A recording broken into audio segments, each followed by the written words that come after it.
Right మరో breaking చూస్తున్నాం. Bengaluru rave పార్టీపై ఉన్నతాధికారుల యాక్షన్ ప్రారంభించారు. హెబ్బాగోడి పిఎస్ కి చెందిన 3 పోలీసులను సస్పెండ్ చేస్తూ ఉత్తర్వులు జారీ చేశారు.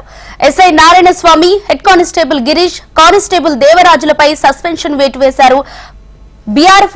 బీఆర్ ఫామ్ హౌస్ లో రేవ్ పార్టీ గురించి సమాచారం ఉన్నా కూడా నిర్లక్ష్యం వహించారన్న ఆరోపణల మేరకు ఉన్నతాధికారులు వారిని సస్పెండ్ చేసినట్లు సమాచారం.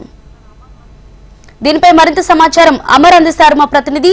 అమర్, చెప్పండి, రేవ్ పార్టీ గురించి సమాచారం ఉన్నా కూడా హెబ్బగొడ్డి పోలీస్ స్టేషన్ లో పోలీసులు అసలు ఎందుకు నిర్లక్ష్యం వహించారు?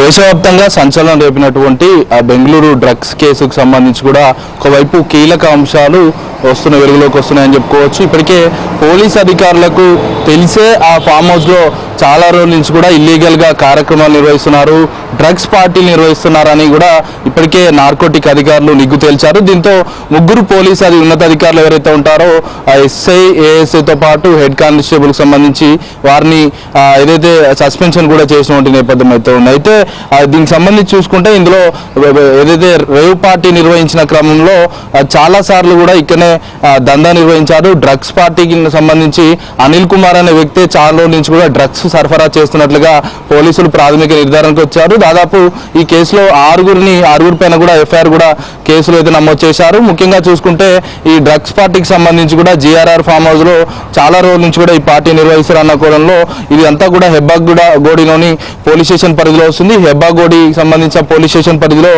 ఇటు ఏఎస్ఐ నారాయణ స్వామితో పాటు head constable Girish, constable Devaraju 3 కూడా సస్పెన్షన్ చేస్తూ కూడా ఉత్తర్వులు కూడా జారీ చేశారు. పార్టీకి సంబంధించి కూడా చాలా రోజుల నుంచి కూడా జరుగుతున్నాయి, దీని పట్ల నిర్లక్ష్యం వహించారు. మరోవైపు వాళ్ళ పార్టీ నిర్వహిస్తున్న వారిపై కొంత వాళ్ళ దగ్గర నుంచి ముడుపులు ముట్టాయన్న ఆరోపణలు కూడా వీరిపై ఉన్నాయి. ఇందులో భాగంగానే బెంగళూరు సిటీ పోలీసులు వీళ్ళపైన సస్పెన్షన్ వేటు కూడా వేశారు. ముఖ్యంగా చూసుకుంటే ఈ ఫామ్ హౌస్ సంబంధించి ఒక్కొక్కటిగా నిజాలు అనేవి బయటకు వస్తున్నాయి. చాలా సార్లు దాదాపు 30-40 సార్లు పైగా కూడా ఈ డ్రగ్స్ పార్టీ నిర్వహించారు.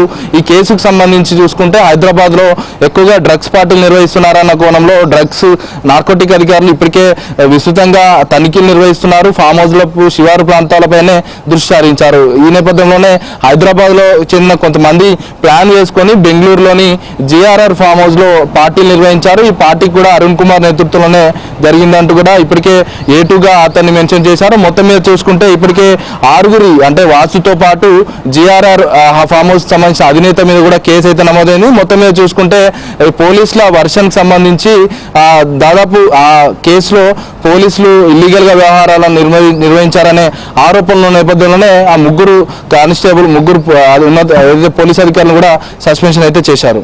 రైట్ అమర్.